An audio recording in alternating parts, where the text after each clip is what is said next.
Yo-yo TV ప్రేక్షకులకు శుభోదయం. ఈ రోజు బులియన్ మార్కెట్లో బంగారం వెండి ధరలు ఏ విధంగా ఉన్నాయో ఒకసారి మనం చూద్దాం. బంగారం కొనుగోలు చేయాలనుకునే వారికి అలర్ట్.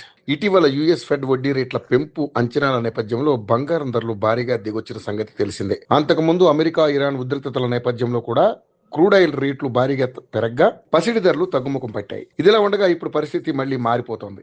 బంగారం ధరలు వరుసగా రోజు పెరుగుతూనే ఉన్నాయి. తాజాగా దేశీయంగా అలాగే ఇంటర్నేషనల్ మార్కెట్లో కూడా బంగారం రేట్లు పెరిగాయి. బంగారం రేటు స్వల్పంగా పెరిగినప్పటికీ మరోవైపు వెండి ధర మాత్రం యథాతథంగా కొనసాగుతుంది. తరతరాలుగా బంగారం స్థిరమైన పెట్టుబడిగా పరిగణించబడుతుంది. ద్రవ్యోల్బణం, ఆర్థిక హెచ్చుతగ్గులు వంటి వివిధ సవాళ్ల మధ్య బంగారం తరచుగా దాని విలువను నిలుపుకుంటుంది. దీర్ఘకాలిక పెట్టుబడిదారులకు బంగారం ఒక అద్భుతమైన ఎంపిక. హైదరాబాద్ లో బంగారం ధరలు ప్రపంచ బంగారం ధరలపై ఆధారపడి ఉంటాయి. తాజాగా మార్కెట్ వివరాల ప్రకారం హైదరాబాద్ లో 24 క్యారెట్ల 10 గ్రాముల బంగారం ధర 1,46,520గా నమోదైంది. అదేవిధంగా 22 క్యారెట్ల 10 గ్రాముల బంగారం ధర 1,34,310 రూపాయలుగా నమోదైంది. ఈ రోజు హైదరాబాద్ నగరంలో కిలో వెండి ధర 2,54,900.